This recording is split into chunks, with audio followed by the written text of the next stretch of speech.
Orang yang selalu betah sendirian, yang lebih memilih berada di rumah, seringkali disalahpahami sebagai orang yang antisosial, sebagai orang yang pemalas, dan sebagai orang yang tidak suka bersosialisasi. Padahal kenyataannya jauh lebih dalam dari itu. Mungkin mereka juga dulunya pernah jadi orang yang ingin selalu bisa diandalkan, selalu ada, selalu nurut, dan selalu bilang gak apa-apa. Tidak semua orang yang betah di rumah itu sedang menghindari dunia. Ada sebagian dari mereka justru sedang memahami diri mereka sendiri pada tingkatan yang lebih dalam. Dalam psikologi, kecenderungan untuk menikmati waktu di rumah sering berkaitan dengan kepribadian, cara kerja otak, pengalaman hidup, dan kebutuhan emosional yang unik. Jadi mari kita bahas 7 fakta psikologi di balik orang yang betah di rumah. Fakta yang pertama, mereka mendapatkan energi dari kesendirian. Ini adalah dasar yang utama. Dalam psikologi kepribadian, ada perbedaan antara introvert dan ekstrovert. Orang yang betah di rumah cenderung berada di spektrum introvert. Bukan berarti mereka tidak suka orang lain. Mereka hanya mengisi ulang energi dengan cara yang berbeda. Jika ekstrovert merasa segar setelah bertemu banyak orang, sedangkan introvert justru merasa lelah, merasa kehabisan energi setelah bertemu banyak orang.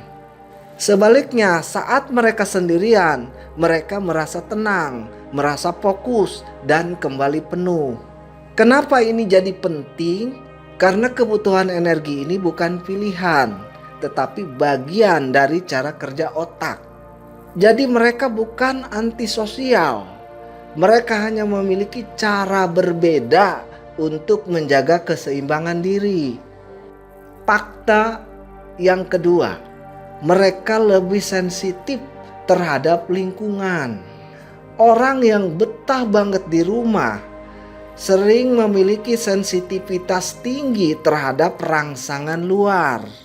Mereka lebih cepat merasa terganggu oleh suara yang bising, tidak nyaman di tempat yang ramai, atau kelelahan oleh interaksi sosial yang intens.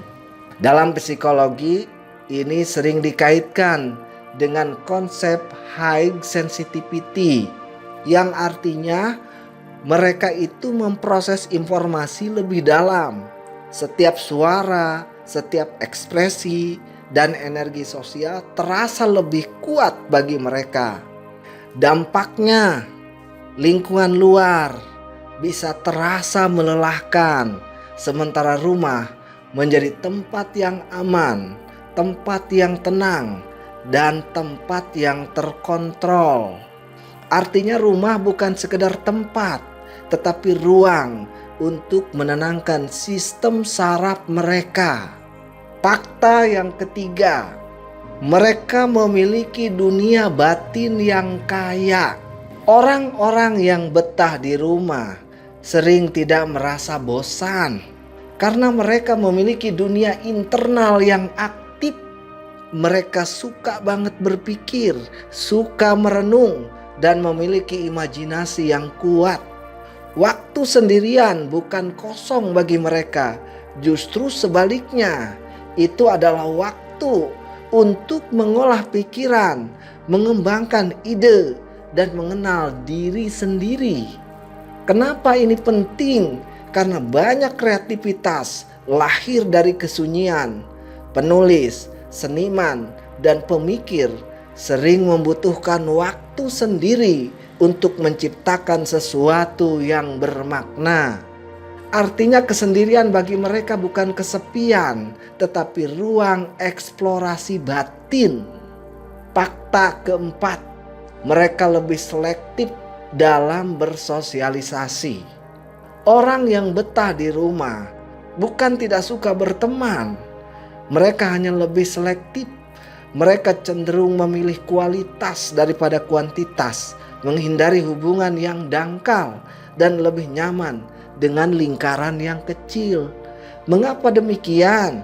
Karena interaksi sosial bagi mereka membutuhkan energi. Mereka tidak ingin menghabiskan energi untuk hubungan yang tidak bermakna. Dampaknya, mereka mungkin akan terlihat jarang keluar, tetapi hubungan yang mereka miliki biasanya lebih dalam, lebih tulus, dan lebih stabil. Artinya mereka tidak menghindari orang, tetapi mereka memilih dengan bijak. Fakta yang kelima, mereka lebih nyaman dengan kontrol dan stabilitas. Dunia luar penuh dengan hal yang tidak bisa diprediksi. Jadwal yang berubah, orang datang dan pergi, dan situasi yang tidak selalu nyaman. Sebaliknya di rumah, mereka memiliki kontrol atas lingkungan, rutinitas yang stabil, dan rasa aman. Kenapa ini penting secara psikologis? Manusia cenderung mencari rasa aman. Bagi sebagian orang, rumah adalah tempat di mana mereka bisa menjadi diri sendiri tanpa tekanan, mengatur ritme hidup, dan menghindari stres yang tidak perlu. Artinya keinginan untuk berada di rumah sering berkaitan dengan kebutuhan akan stabilitas. Fakta yang keenam, mereka cenderung lebih mandiri secara emosional. Orang yang terbiasa menghabiskan waktu sendirian sering lebih mengenal dirinya, tidak terlalu bergantung pada orang lain, dan mampu mengatur emosinya sendiri. Mereka tidak selalu membutuhkan validasi eksternal untuk merasa baik. Artinya, kebahagiaan mereka itu tidak sepenuhnya bergantung pada lingkungan, pada orang lain, atau pada situasi sosial. Dampaknya, mereka bisa merasa cukup bahkan dalam kesendirian. Artinya kesendirian di sini membangun kekuatan emosional. Yang ketujuh, mereka bisa terjebak dalam zona nyaman jika tidak seimbang. Ini sisi yang jarang dibahas. Meskipun banyak sisi positif, terlalu nyaman di rumah juga bisa menjadi zona aman yang berlebihan. Alasan untuk menghindari tantangan dan hambatan untuk berkembang. Tanda-tandanya menunda keluar meskipun perlu, menghindari interaksi penting, dan takut menghadapi hal yang baru. Kenapa ini penting untuk dibahas? Karena pertumbuhan sering terjadi di luar zona nyaman. Artinya keseimbangan adalah kunci. Nyaman itu baik, tetapi perkembangan juga penting. Menjadi orang yang betah di rumah bukan sesuatu yang salah.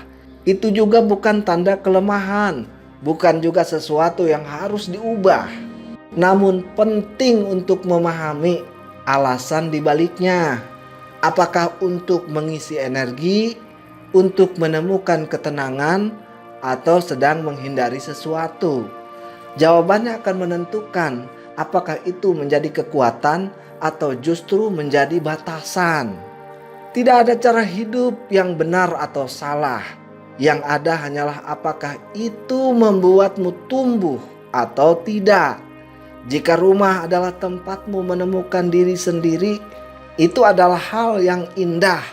Tetapi jangan lupa, di dunia luar juga memiliki pelajaran yang tidak bisa kamu temukan di dalam rumah. Selamat menempa jiwa dan terus semangat!